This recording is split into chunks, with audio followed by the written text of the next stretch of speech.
today show is none other than ScribbleWarl0ck. I shouldn't be Warlord, Warlock. So welcome to the show. Hi there. Yeah, thanks for having me. Very excited to chat art and NFTs. Yeah, me too. It's really nice to have you. And well, let's start off with an introduction. Why the name, and how did you get involved in crypto and NFTs? Totally. So ever since I went to art school, and like names and trying to come up with something bigger than myself. And for the longest, is yellow because I wear yellow glasses all the time to try to day.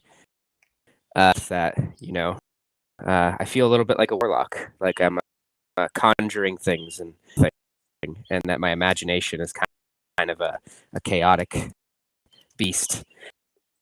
That on that day, I never looked back, and I've been ScribbleWarl0ck ever since. For Web3, I hadn't started until like 8 months ago. I guess when Beeple hit the news and he was selling NFTs for like $1 million, I hopped on OpenSea and made my first collection, uploaded a couple images. Didn't really know what I was doing, and that was years and years ago now. Didn't think about it. Didn't really know where to start, who to talk to, what to do. A friend of mine asked me a bunch last year to join the AVAX with him, and I was like, okay, I'll give that a shot. And it's been great. It's on most rewarding sort of new thing that's happened in my life. Just make art, and I feel like I'm just getting started.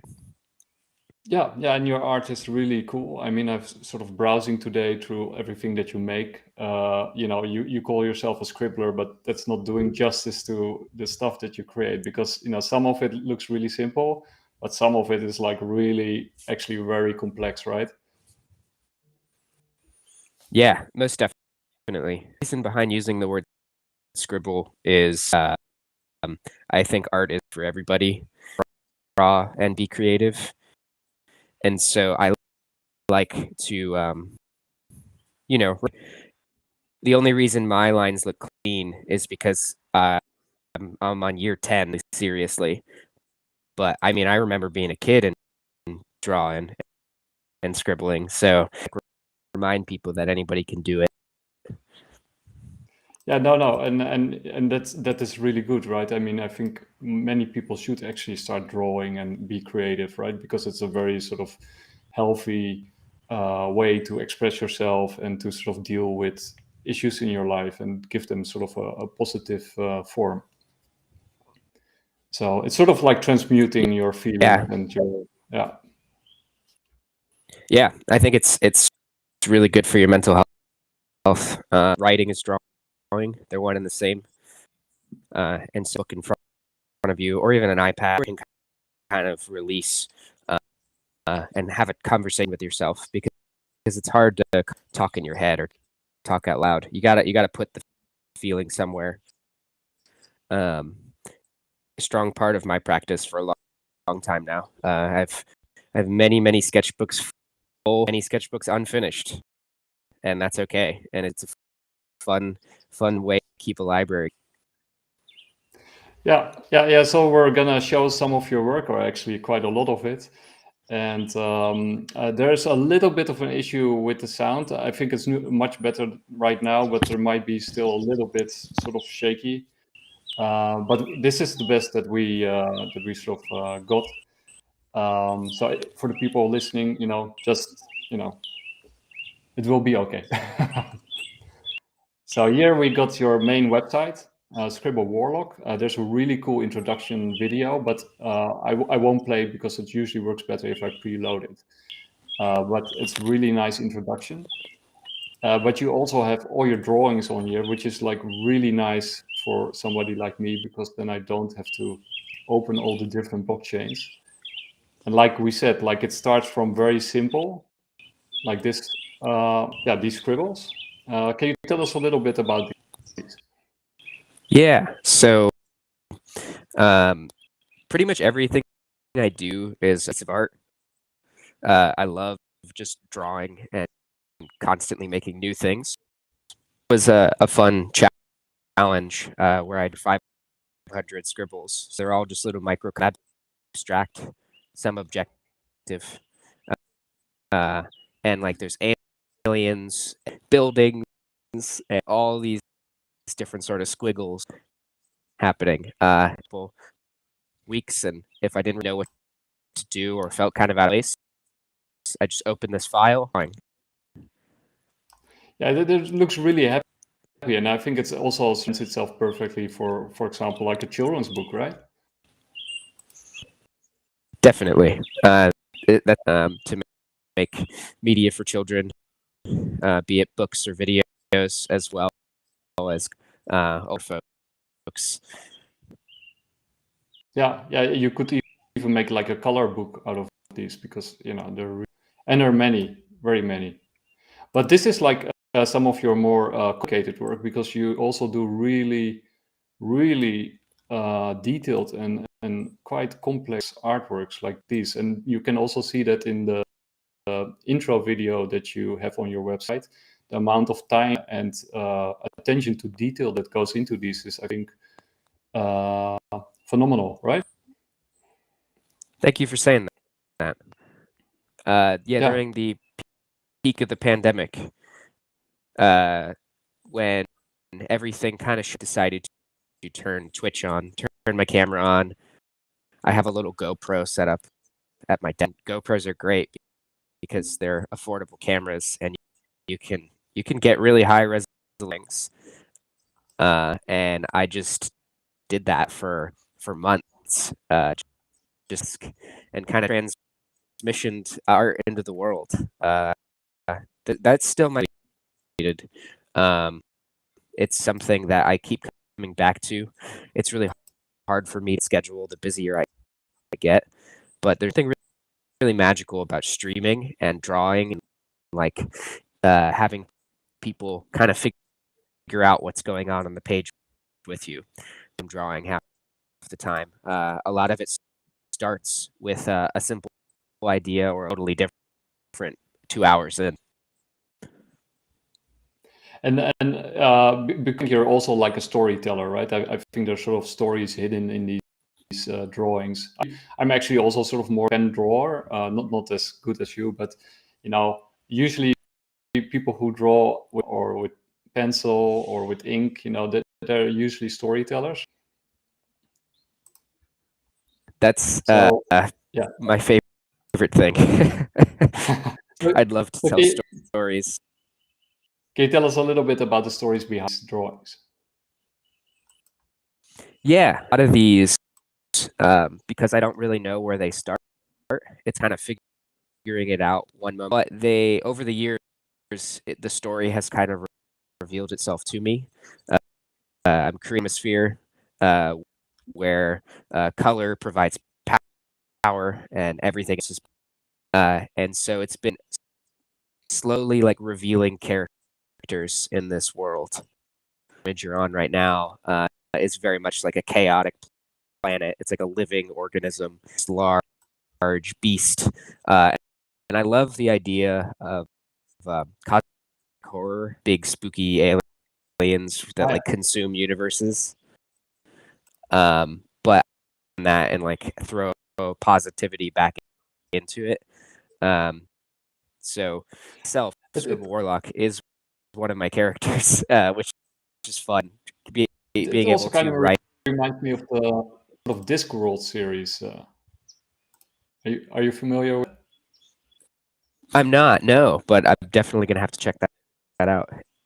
Yeah, so sort of a fantasy series. I forgot the name. I think it's something with that something. Pratchett. Pratchett. He made like the Discworld, and it's like this sort of very sort of cartoony fantasy with all these sort of crazy creatures. And of Adventure Time, it also sort of reminds me of. There's a big influence of Adventure Time. Yeah.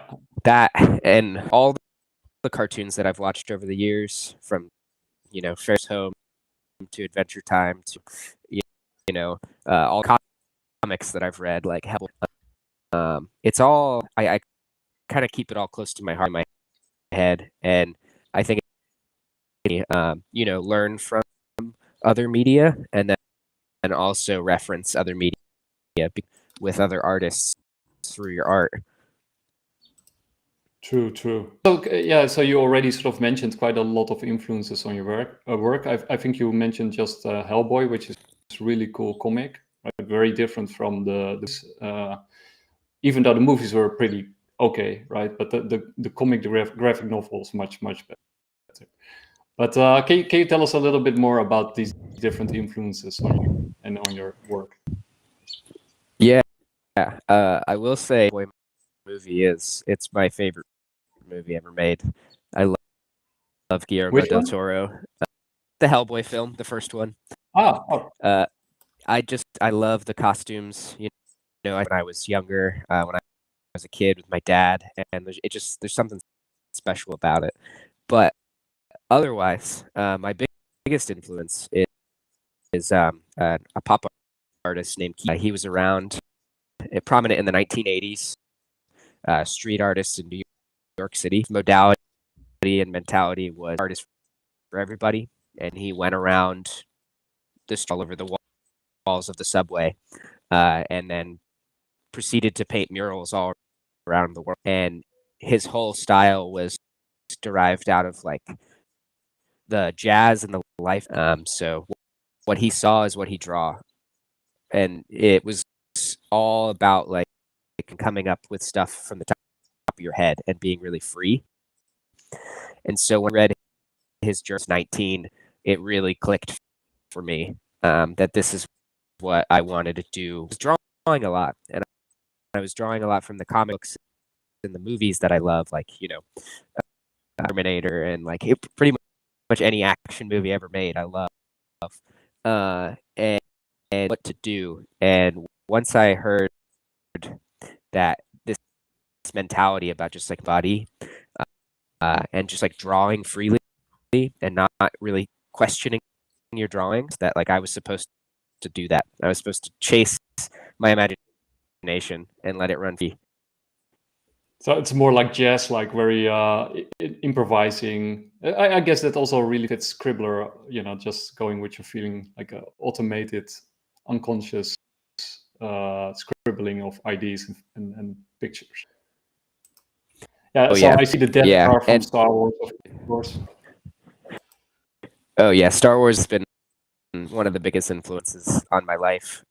The hero's journey.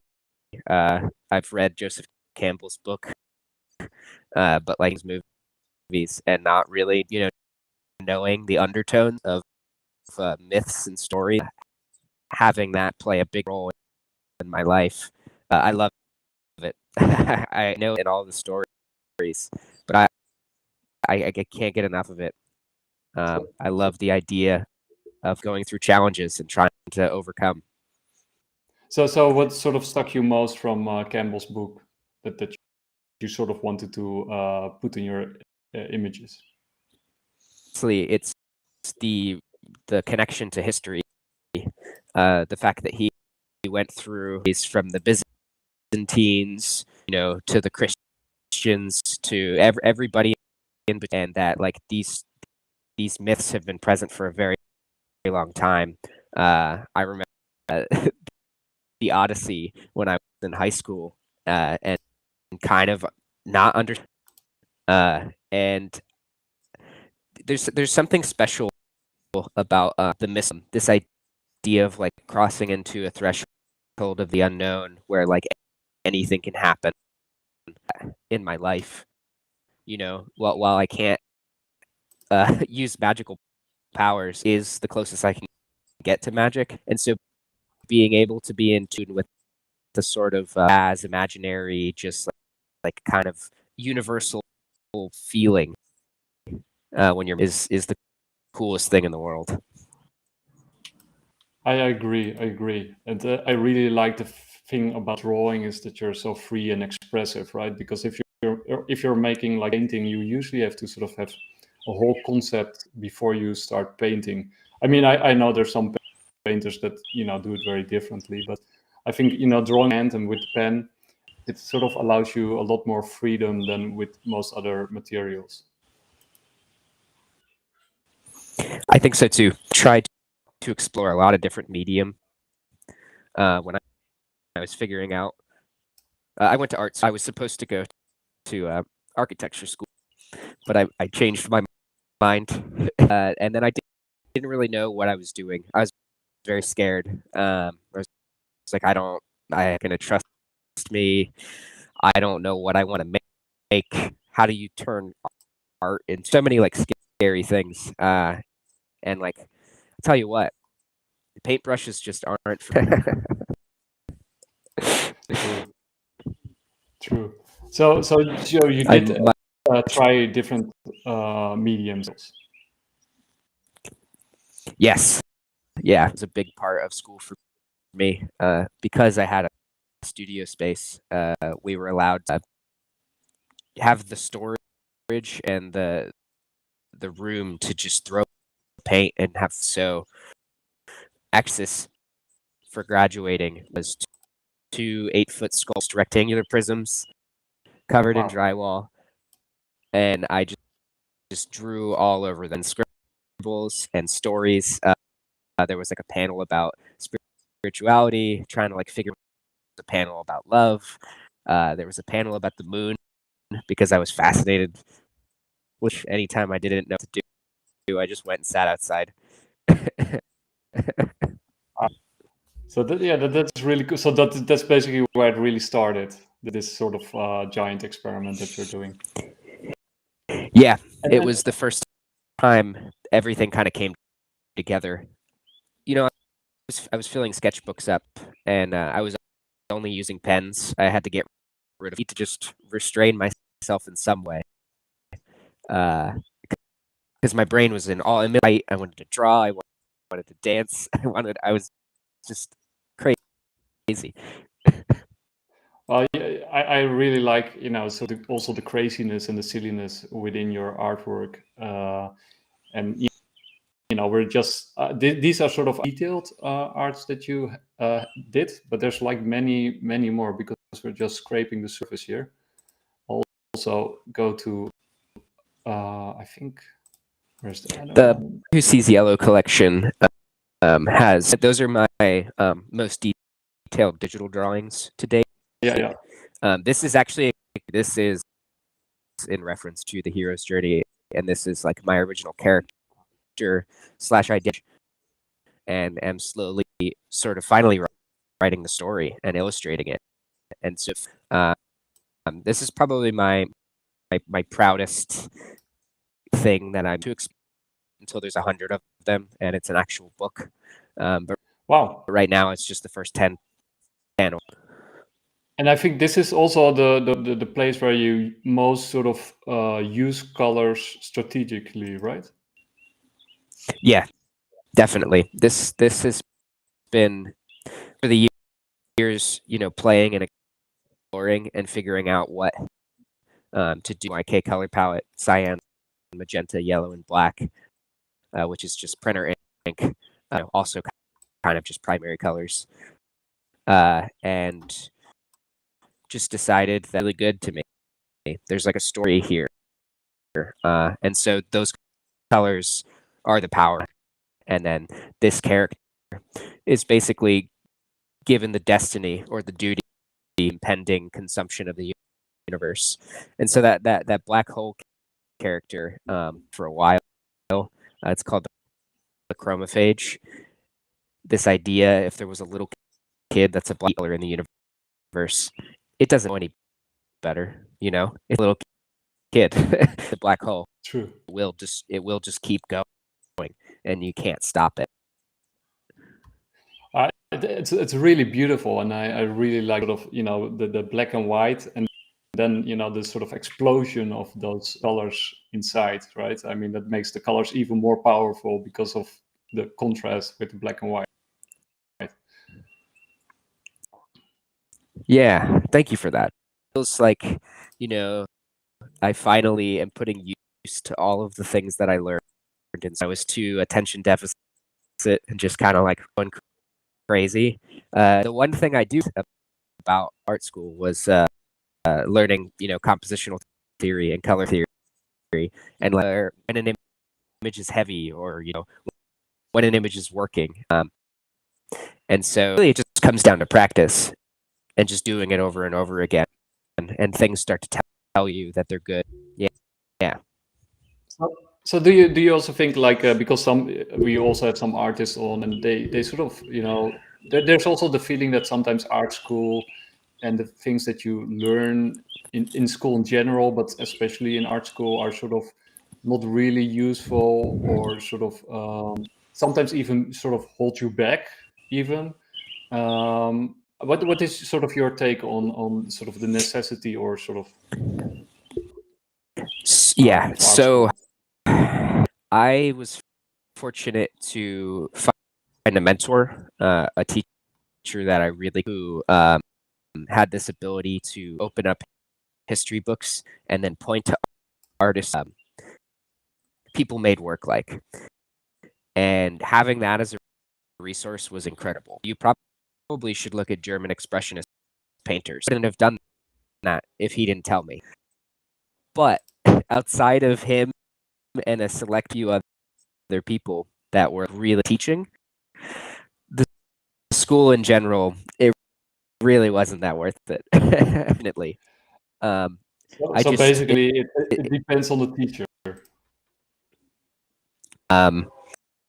I would hope that was my dream when I met him, is to eventually become.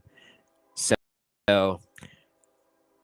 I know that you had Tash is great because he has a bunch of online classes and he's doing that. He's teaching people.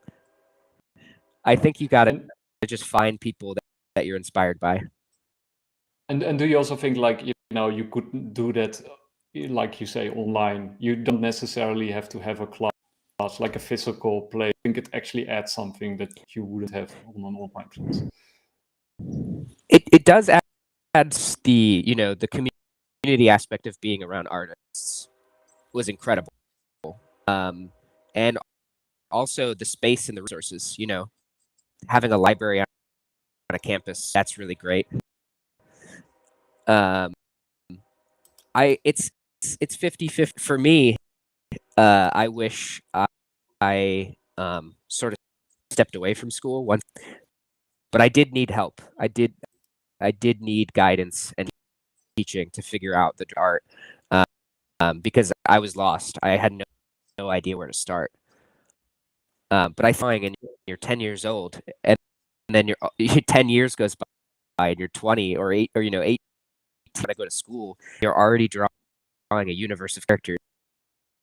You probably don't need to go to school to find. What you probably need is go to classes, take classes that are business, or actually learning how to like sell and share and market and create websites, and that kind of, to learn any of that in school. Well, true, and of course learn about NFTs and blockchain, because let's bring it back a little bit to crypto and NFTs. Why did you particularly pick Avalanche for your artwork? Right? Why that blockchain out of all the different blockchains? So it came down to my friend Josiah Soren. He wanted a musician that I've been making art for 2 years. I do all of his album covers, it's like and designs, and he wanted to do a collection on Avalanche. And he begrudgingly agreed, and I say begrudgingly because there was a very big narrative at the time that these were destroying the world, destroying the ecosystem, and like the block crazy stuff. And so I just, like, as an artist, I was like, I don't know what that means. But once I found out that it was practically energy of me getting involved was less than a quarter of an AVAX, and transaction times were practically instantaneous. It honestly, it just opened. I just just didn't know about any of this. So I've been on Avalanche, continue to be, but I definitely plan on exploring other blockchains. I just didn't have. I think that's the hardest thing. If you just don't know, you don't really know what to do. True. So you have to find some way in, and that is usually somebody you know, and then that's for some reason a particular chain that they like or that they're used to. So you're not sort of you're blockchain agnostic, and you're sort of curious and finding out and trying out new stuff. Very much so to learn. This is only 8 months in. But how do you like the Avalanche chain? Is it sort of how does it work? Is it a good experience? Yeah, I would say so. The first I always share, especially with other artists to talk to, is that if you need any assistance to, start by having a little less than an AVAX, you can create a within the same day. And I love that. The ease of use is so simple. They have their own wallet, core wallet, which is awesome with a bunch of functionality, and like it's hard to not recommend that. The blockchains get, the easier it is for an artist to show up and make art on a marketplace or get access to tools. It's game over. The easier it gets, True. the better it gets. But yeah, I would recommend Avalanche to everybody. I think it at the art ecosystem, it's smaller than most. It's not doing which, as a person making art on chain, I would I'd like to see more collectors engage with it. I'm hoping that with some and like partnerships, that more people will have their eyes on Avalanche. I'm a big portion of that because like I'm a gamer myself, and I think root for onboarding and getting people engaged. Yeah. No, you're right. I mean, totally, and it's also really cool that you're a gamer, because there obviously is a direct link, or there will be a direct link between NFTs, the metaverse, and gaming, right? That will be all one thing. And in this regard, it's also, for people who don't know, right? Avalanche has been sort of selected by Amazon as one of their blockchains. So that is probably also very promising for the future of Avalanche, especially also in this regard. So we sort of touched upon many things of your art. Is there one thing that you sort of want to highlight, because you have a lot of different art on your website? I have just selected a couple of them. You also have abstract, you got feelings, you got icons, you got mind banner. Yeah, mind matter. Mind matter I would highlight the most. Mind matter. Oh yeah. So, and the reason behind that is, back when I was in school, and really trying to solidify a style and like an understanding. I was doing daily drawings, and those drawings were sometimes feelings, and then sometimes they were just composite abstractions, like that one you have. I love drawing these like alien landscapes that are squigs, and then with characters sort of in. But Mind Matter has been my sort of flagship, my heart ever since 2014 now. Long time of doing these drawings. They all started as little 5x7, and ever since I got an iPad last year, I'm like fully digital. I'm like, I love it so much. But they're almost like hieroglyphics, these sort of symbols. That they're almost like letter Mayan sort of style, almost. Yeah, very much so. Mayans and aliens do live in my brain. They tell me what to draw. Well, their calendar was pretty accurate. It's a language. Yeah, we're still living in it, right? Kind of calamity. I also really like these because they're sort of super compressed sort of pictures of your style and your IDs. I guess sort of compression, right, of these different stylistic elements. Yeah, and that was kind of part of the name too. It's taking my ideas in my head and then squeezing them until they become matter on the page, and trying to stay as focused and as hand and the pen and just like staying in one place and getting into a flow state. At the end of the day, drawing for me is one, a conversation with myself, two, a flow state. Like those are the like best parts of it. Is when you get and you lose yourself. They're very pregnant with meaning. And how do you? What would you advise an artist to get in it? Because I do recognize it from my early days when I was younger, but you also kind of lose it, right? You can lose that state. A big part of it for me is setting.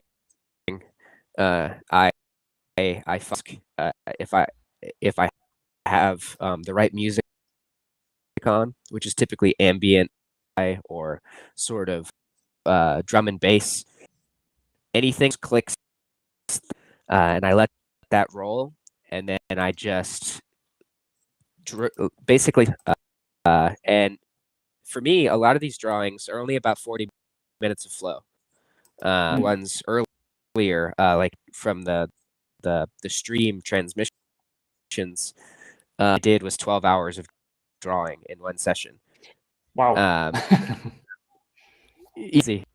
I mean, I took some breaks, you know, got some water, ate some, but the idea of like committing to a drawing as a marathon, there's something just like you have to finish the page, whatever that means. And so when I page, you know, compressing a small image isn't so hard.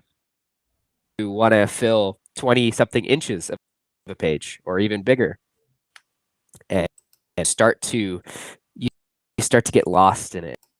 You're like, well, I can't stop. And I guess sort of getting lost in it is itself, right? Absolutely. And I think the flow is easier. It suits itself to this style in particular because it is automatic drawing. A lot of forms and like variation of like line weight. And so a creature will appear or a word will appear. But for the most part, I could just draw, and after about 40 minutes of drawing squiggles, something is bound to appear, because that's like that's kind of the excitement of it too, is I want to like interject different types of images, how they interact and talk to each other. Yeah, I can definitely see that. And it's I really like artists with an original style, you know, something that you haven't seen before, and you definitely have that. And you know, it's also one of the nice things about this that I'm doing. You know, there's so many artists out there, like it's crazy, right? I mean, people have no idea what this NFT space and sort of the realistic and creative energy out there. So maybe we can sort of end on that sort of like what is your impression of the sort of larger NFT space and what it's doing with artists and creativity? Yes. I think what you're doing is incredible. Being able to take time to highlight art is so important. You know, I think we live our lives and we kind of, art is around us all the time. Art is branding. Art is on our TV, our house. You know, it's everywhere, and we just it's really good to talk. But the NFT thing, I love this question so much, because part of being an artist is trying to survive. You know, all throughout history, artists have had a system of patronage. The painters and before would be paid by the church, or wealthy individuals would hone their skills to a point where they found a couple collectors who would then pay them to make. And that system still exists. We all want patrons, or an illustrator. You need people to appreciate your work and pay for you. Then you are, you have to have a different labor. You have to a different way, which I think is totally acceptable. A lot of artists are really good at that. These provide a brand new form of patronage for artists in their life, can create collections, and then once they're on the blockchain, you're on that blockchain. That's insane. That's never existed before. Before, you had social media in hopes to get your website, and a website's hard because people don't click things. People hate clicking things. I just it's very difficult, hard. But the cool thing is, if you have art on a bunch of all these different marketplaces, you're like a free agent. You share your skills anywhere you want and everywhere you want. And the fact. What do you say? Because sometimes I know many people, especially people of crypto and NFTs, and then crypto, they're sort of okay, they sort of see the use case, but with NFTs, most people say, like, you click copy paste, right? What is it about, right? What benefit, what possible benefit could it bring me, or right? What would you say to somebody like that? Yeah. For me, it comes down to just, I know a lot of this, they are just pictures that you could just save. Picture you can purchase, that then you're directly supporting a creator. That in the world. And also, NFTs don't have to be digital to the blockchain. We could add ownership to physical items, paintings, and every time you mint a painting, they get the physical too. Or that's just the authenticity for your digital item. I think we're just getting started. There are two very distinct fields in NFTs. There's obviously the which often comes with this idea of like flipping, and I want to make money off stuff, and I want to have value in the ether. And then there's the creators, because it's not just visual art, it's everything in between, and dev work, artistry, and I think the DeFi, I think everyone needs to learn how they can be their own bank, and how they connect into this vast world of crypto and invest and actually start making a different life of their children. True. Yeah. But I think NFTs in general just have a really bad, because of just bad press. I really like what Reddit is doing, getting rid of NFT and just calling them digital collectibles. And because that's what they are. As someone who's played a lot of video games, I've bought a lot of skins, and I have video games, and like, it's only a matter of time where we all want digital stuff. We all. True. Yeah, and of course, blockchains and NFTs and sort of the interoperability that is just around the corner, and then the connection to games, VR, AR, right? I mean, if you see the bigger smart contracts, which can sort of enable you to unlock content with your NFTs, and like you said, the connection between the physical and the digital, right? The sort of combinations are endless, and then you have the other use cases for NFTs, as a driver license, or you can NFT anything and then connect that back to art, and the art is sort of involved.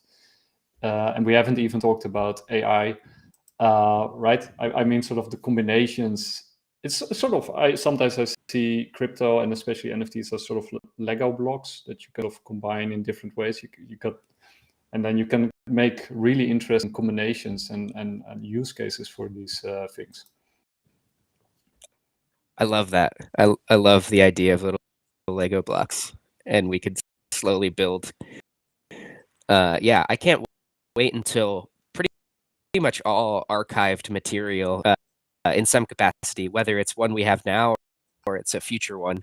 But like records, housing deeds, the fact that you can't have sort of in such a hyper-connected digital age is kind of crazy to me.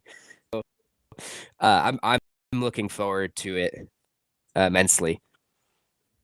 By the way, I really love this one. I mean, it also has a nice price tag, but it's really sort of very powerful, and it's sort of two Atlas figures carrying Yes, an alien world, I guess.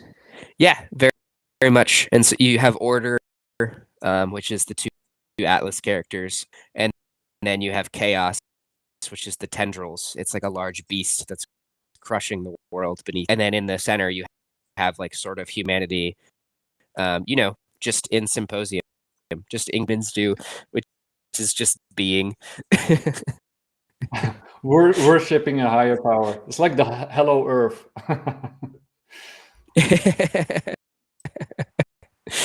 Thank you. That's well, that's one of my favorite ones. It hangs in my house, right in my living room. That was one of the largest ones I made during when I was doing, and that was also the first time with all my stream drawings where I got, well, not all of them. There's like 100 of them, but I got like 30 of them professionally framed. I can never go back. There's something special once you go to a framer and you get exactly the like you want, and you get the wood you want. You're like, oh god, now I see why frames are more expensive than oil. Yeah. I guess you have to. That makes it. That finishes. That's like the finishing touch, right? That sort of the last detail that's then missed. How long did it take to make this one, by the way? That was probably a 9-hour drawing. Wow. It's also very colorful. Yeah. I love it. It is, yeah. So yeah, to sort of close things off, well, first of all, right, is there anything that we missed that you want to highlight? I like everything as a recap. I think NFTs are important. I think art is important. While sometimes press might not be the best, wonderful tools and opportunities here. And if I'm just some guy and I'm starting to see that, I can't wait until everybody really starts to see what's going on. It's awesome. Yeah, because we're still super early, right? And if you can still get involved, and right, it seems that the next bull run is taking off. It's not financial advice, of course, and the economy sucks. So who knows? Maybe it crashes down again, but everything looks pretty good. So what will that do with NFTs? Who knows, right? Yeah, who knows? We have marketplaces at wins and on big chains. And so the last time was a very nice experience. so maybe to sort of to close off, because we talked about NFTs and about blockchains and a little bit about crypto, and of course you're also into crypto if you're into NFTs. I guess you got some AVAX. But what is your sort of opinion about decentralization and Bitcoin and some other coins that you might like? Yeah, well, so for me, a big part of it, I don't necessarily have like complete financial freedom. This is kind of the first time in my life is my means of paying the bills, which is awesome. That's all I've ever wanted. Because we talked about school earlier, I do have some debts. And so I don't necessarily have opportunity quite yet to be making moves for the future towards that. And like DeFi and decentralization is a big part of that. Basically, I still have my old bank account. I keep any immediate spending cash in there. I've switched to a crypto forward bank, and I love I steer into that direction as far as like one spending goes, but then also good. I would own a wide variety of crypto, and I know that I will. Right now I'm in the hustle. But for example, in ref, I would love to be a validator.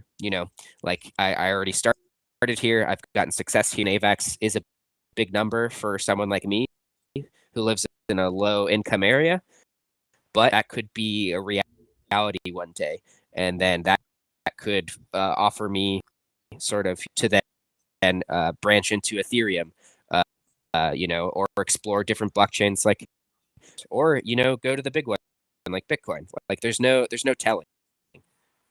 Yeah, you now have the ordinals, the NFTs from Bitcoin. But like you say, you got staking, you got DeFi, you got mining, right? I mean, you got many different ways also to sort of generate a passive income, even though it's maybe a little bit more exciting than passive. Passive is not the right word for it, but but it sort of generates income without too much effort. So I always say people get involved with NFTs and crypto and Bitcoin and spread the word of decentralization and educate yourself on these possibilities, right? I mean, this is again not financial advice, but it's just it's out there, and why not try it, right? Why not use it and see what it can do for you? Yeah, I completely agree. I guess the shortest thing I can centralization is, I might not know much, but it's very clear powers with money want to keep their money. And if you don't have money, you got to figure out how. And if the whole GameStop debacle to anyone paying attention is that the big thing, you guys, if you don't. Yeah. I mean, there's many reasons to get involved apart from what I mentioned, right? I mean, there's also all kinds of stuff going on in the economy that you should also educate yourself on as fast as possible. But yeah, I want to thank you for being on the show. I really enjoyed it. I think you're an amazing artist. I'm really glad that I got to know you through our mutual friend Forexis. Who sort of set up this whole idea for an Avalanche series, which I really like. I think it's a really cool coin. It's a really good project, and it's a bunch of really talented, great artists out there. So I'm very honored to have you on the show. Shout out to Forexis for getting in the DMs and setting this up. Thank you enough for having me on. More importantly, having other Avalanche artists. You're doing a really awesome thing. The only last thing I have to do, believe in yourself. Like I got my art tattooed on my body to remind myself that you gotta push forward no matter what. Well, that shows your belief in yourself and also in your art, right? So yeah, to everybody out there, start following Scribble on Twitter, because that's the place to be still. And of course, to visit the website. I'll link all the links down below as much as possible of the things that we mentioned and talked about. But go follow Scribbler on Twitter and check out his website, because it's really amazing. And with that, we'll end the show. And I wish everybody a really nice day.